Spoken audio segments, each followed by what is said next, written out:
Les vraies voix Sud Radio, 17h-19h, Philippe Rossi. Objectif, sauver les urgences. Le ministre de la Santé François Braun devant les parlementaires ce soir, auditionné sur cette mission flash qu'il a menée sur les urgences.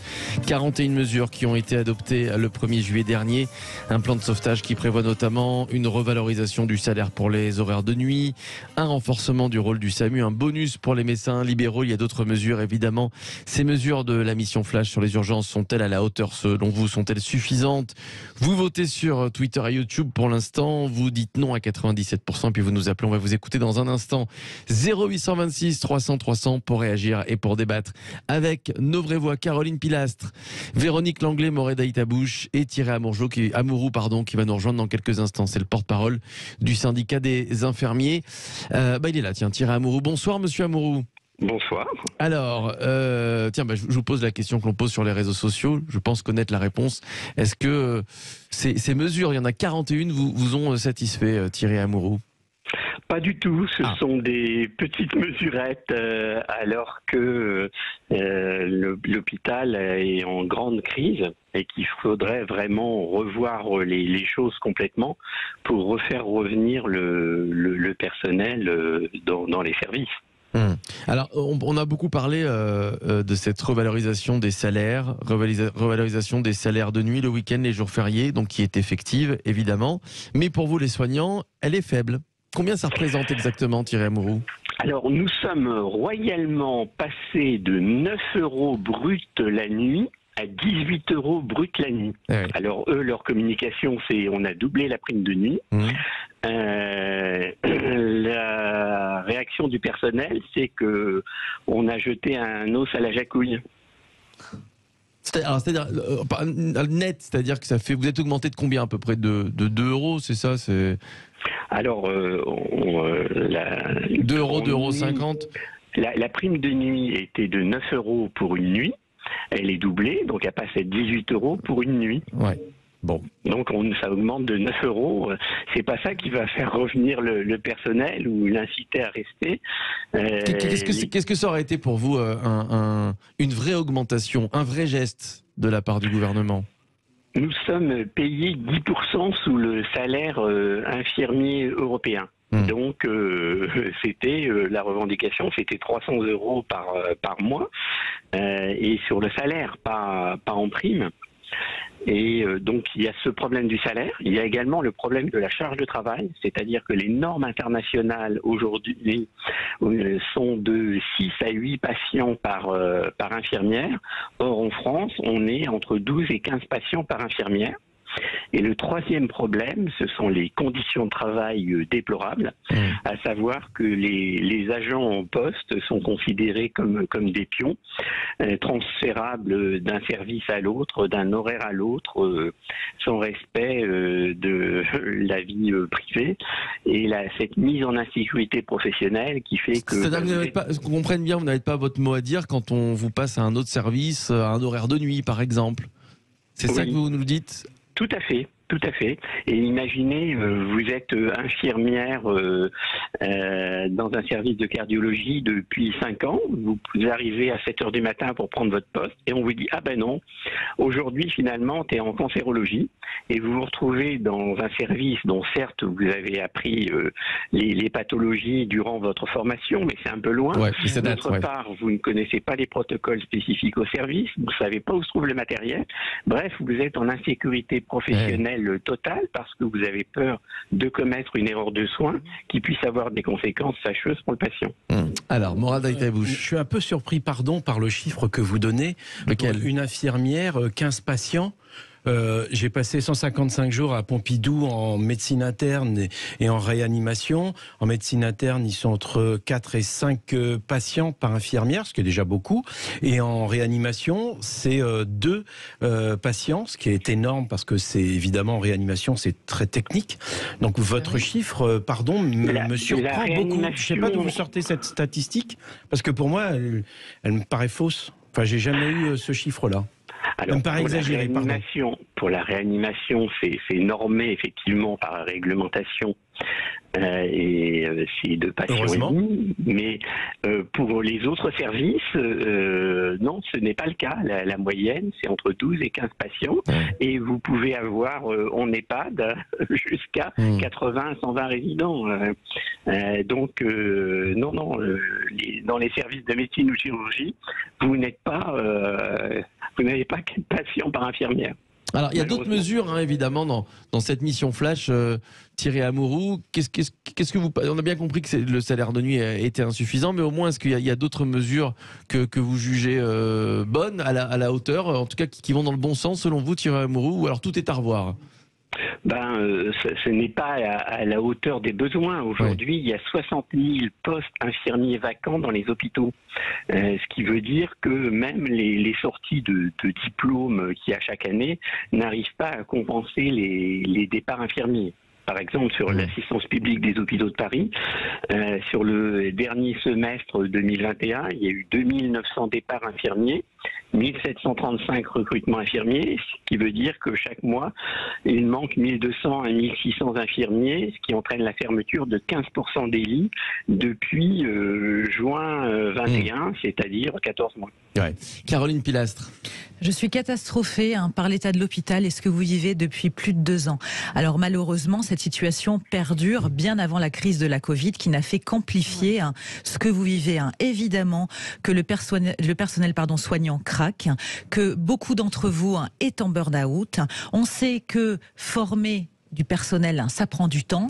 Ça n'est pas d'un claquement de doigts qu'il va y avoir plus de personnes à l'hôpital, entre autres. Vous rajoutez les déserts médicaux dans lesquels nous sommes tous, que nous subissons tous, que ce soit à Paris ou en ruralité. C'est une catastrophe.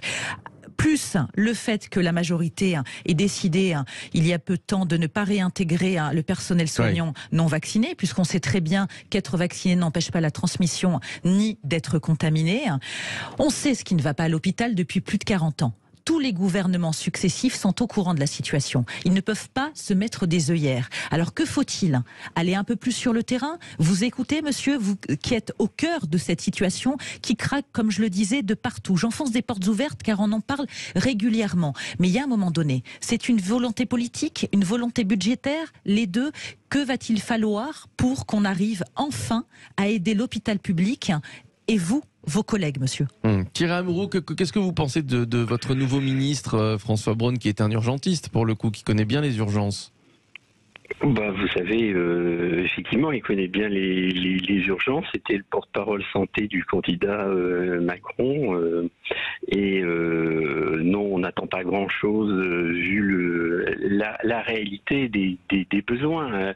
C'est-à-dire que ça fait 10 ans qu'on donne moitié moins à l'hôpital que ce qu'il aurait besoin pour tenir compte du coût des soins. Donc on a fermé en 20 ans 20% des lits en France, la moitié des maternités et 55 services d'urgence. Donc du coup maintenant, on n'arrive plus à faire face. Les soignants ont cru qu'après la première vague et le tri des patients qui en a découlé, on aurait au moins changé, passé à un mode d'après, au moins pour la santé. Ça n'a pas été le cas. Les plans d'économie se poursuivent. On continue à fermer des lits. Il y a toujours des perspectives de fermeture de lits dans les années qui viennent. Donc voilà pourquoi les soignants s'en vont dégoûtés de voir que effectivement les ministres successifs continue d'étouffer financièrement l'hôpital. Et voilà, on est dans une situation terrible avec des gens qui attendent longtemps aux urgences, des gens qui, après avoir été vus aux urgences, doivent être hospitalisés, mais il n'y a pas de lit, donc ils restent plusieurs jours sur des brancards. Et dans les services de soins, c'est pareil, vous avez un retard de prise en charge des soins en cancérologie parce qu'il n'y a pas assez de places de consultations, il n'y a pas assez de lits d'hospitalisation, et c'est ça la situation aujourd'hui dans la 6e puissance mondiale. C'est inadmissible pour nous. C'est vrai que notre système de santé fait rêver, Véronique Langlais, beaucoup moins depuis quelques années, mais ça reste quand même un très bon système de santé, rappelons-le, si on compare aux autres pays quand même, attention. Attention. Je me posais une question par rapport aussi, je vais faire peut-être bondir, mais j'ai un enfant qui a été un enfant malade pendant 3 ans, et donc j'allais régulièrement à l'hôpital Necker, et j'étais fort surprise de voir qu'il n'y avait pas beaucoup d'infirmières et de médecins français, mais beaucoup qui venaient soit de l'Afrique, soit des pays de l'Est. Et j'aurais bien voulu connaître la cause, parce que j'avais l'impression qu'autour de moi, il y avait quand même des gens qui se voyaient médecins, et je voulais savoir qu'en était-il justement des vocations des médecins et des infirmiers aujourd'hui. Oui, c'était il y a 25 ans. Alors Thierry Amouroux. Alors, il y a 2 problèmes différents. Pour les médecins, effectivement, il y a un problème de numerus clausus qui a été fait et qui bloquait en fait les entrées en école de médecine. Et comme il y a 9 années pour former un médecin, on manque de médecins en France. Pour ce qui est des soignants, en fait, je vous ai dit tout à l'heure qu'il y a 60 000 postes infirmiers vacants dans les hôpitaux aujourd'hui, mais il y a également 180 000 infirmières de moins de 62 ans qui ont cessé d'exercer, dégoûtées par les conditions de travail. Donc il suffirait de réenchanter l'hôpital pour un tiers d'entre elles pour résoudre le problème. Mais si on leur propose de revenir pour retrouver les conditions qu'elles ont fui, à savoir être sous-payées en sous-effectif, elles ne viendront pas. Évidemment. Donc c'est pour ça qu'il faut se donner les moyens, mais c'est possible pour les soignants non médicaux. Morad, pour conclure sur cette première partie. Je voudrais répondre à Véronique. 25% aujourd'hui des médecins qui travaillent dans les hôpitaux sont d'origine étrangère, français d'origine étrangère. Pourquoi ? Parce que malheureusement, le numerus clausus, c'est Kouchner qui l'a augmenté à l'époque, mais avant, malheureusement, il n'y avait pas suffisamment de médecins. Aujourd'hui, je crois qu'il ne faut pas dénoncer cette situation, mais au contraire, valoriser, parce que c'est une chance pour la France, heureusement qu'ils alors sont là que malheureusement, dans leur propre pays, ils ne peuvent pas exercer. Non pas parce qu'on leur interdit, mais parce que malheureusement, ils sont venus ici parce qu'on leur a demandé de venir ici. Donc 25%, c'est-à-dire que si demain, tous les médecins français d'origine étrangère ou étrangers décidaient de faire grève, c'est ça que je voulais soulever l'hôpital ne fonctionnerait plus. L'hôpital s'arrêterait. Mais il faut les traiter au même niveau que j'avais l'impression d'origine française, parce qu'ils ne sont pas toujours payés à la hauteur des médecins. Alors ça, aujourd'hui, c'est un problème d'équivalence qui a été en partie réglé par Kouchner quand il était ministre de la Santé. Mais encore une fois, c'est exactement ce que nous disait le président du syndicat des infirmiers. C'est un éternel combat, alors qu'on a le système de santé, le meilleur système de santé. On ne plus, honnêtement. On va poursuivre. Moi, je vous le garantis. Alors, je vous inviterai à la première du film. On va poursuivre. Et vous verrez à quel point, effectivement, on a des personnels. Je vous propose de poursuivre le débat dans un instant. Les mesures de la mission Flash sur les urgences sont-elles à la hauteur? Vous votez donc sur Twitter, YouTube, et vous nous appelez au 0826 300 300 pour en débattre avec nos vraies voix, avec Thierry Amouroux, le porte-parole du syndicat des infirmiers. Daniel sera avec nous, un chirurgien qui au contraire de vous, Thierry Amouroux, salue plutôt les mesures de cette mission Flash. À tout de suite. C'est le retour des vraies voix sur Sud Radio. C'est la suite de notre débat avec Caroline Pilastre, Morad Aïtabouche, Véronique Langlais. Les mesures de la mission Flash sur les urgences sont-elles suffisantes? Sont-elles à la hauteur? Vous dites non à 97% sur le compte Twitter de Sud Radio. Je vous invite à continuer de voter, surtout à nous appeler au 0826 300 300. Daniel est avec nous. Bonsoir Daniel. Bonsoir. Bonsoir à vous Daniel. Vous êtes chirurgien Daniel? C'est ça, oui. Bon, très bien. Thierry Amouroux est avec nous, porte-parole du syndicat des infirmiers, qui a donc dénoncé non pas ces mesures, mais ces mesurettes de la mission Flash. C'est pas du tout ce que vous pensez, Daniel, hein? Non, pas du tout, parce que moi, ma vision de ce qu'on vient de traverser depuis 2 ans est la suivante. On a, pendant des années, voulu considérer que éviter le trou de la sécurité sociale, c'était de diminuer le nombre de médecins. Les médecins étaient consommateurs, et si on diminuait le nombre de médecins, eh bien, on arriverait à combler le déficit de la sécurité sociale qui s'est creusé depuis des décennies. Et le résultat, on le paye aujourd'hui, c'est-à-dire qu'on a formé beaucoup moins de médecins, Et on se retrouve effectivement là, on a un effet ciseau avec la crise qu'on vient de traverser. On s'est d'un seul coup aperçu que, il y avait pénurie de médecins. Donc, mon message, moi, c'est pas du tout de considérer que le gouvernement, les mesurettes, et pas du tout. Il a un héritage majeur, catastrophique. Et on ne peut pas systématiquement, j'entendais votre Twitter, 97% considèrent que c'est absolument ce n'est pas suffisant, voilà, oui. Mais non, mais veut dire le SMIC à 1500 €, c'est pas suffisant. La taxation, c'est jamais assez. Non, moi Par exemple, alors concrètement sur les horaires de nuit, on en parlait avec Thierry Amouroux qui passe de 9 € brut à 18 € brut. Pour vous, c'est suffisant, ça? Non, alors, évidemment, on pourra toujours dire c'est pas assez, mais moi, je lui donne les clés du camion à M. Amouroux, et qu'est-ce qu'il faut faire? Alors, allons-y. Il a les clés du camion, il sait qu'il a des contraintes budgétaires, et on lui dit faites-nous le projet de ce qui vous paraît la bonne solution. Alors, il va vous répondre, Thierry Amouroux, puisqu'il est avec nous. Thierry Amouroux. Oui, mais moi je ne vois pas le problème des contraintes budgétaires. La santé a un coût, mais elle n'a pas de prix.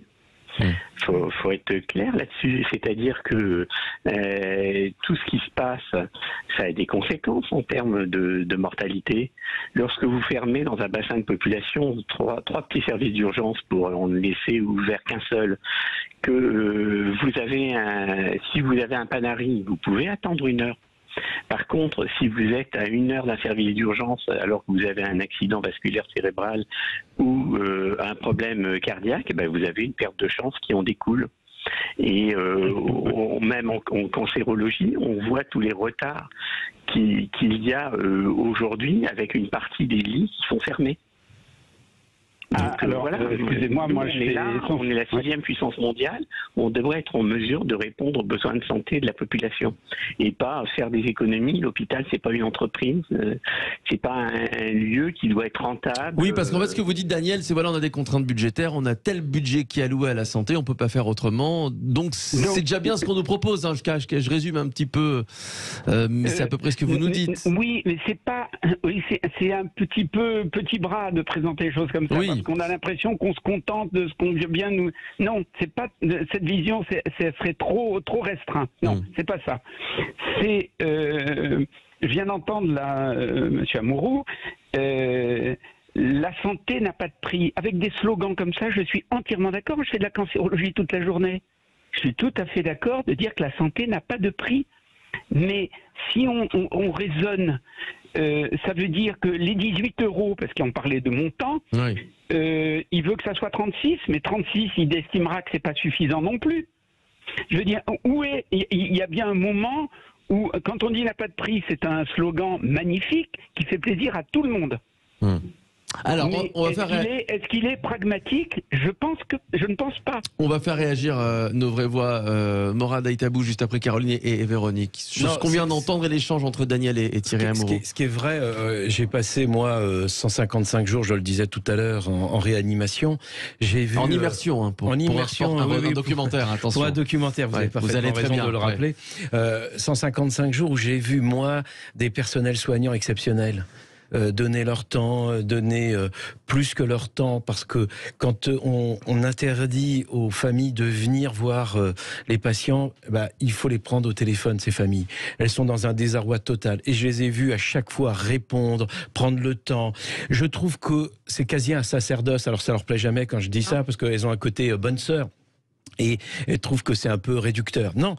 Vraiment, franchement, en réanimation médicale à Pompidou, 50% des soignants ont démissionné. Elles n'en pouvaient plus. Pourquoi? Parce que c'est un métier très technique, que malheureusement, on a oublié parfois aussi de prendre le temps de former les gens à des métiers qui sont de plus en plus techniques.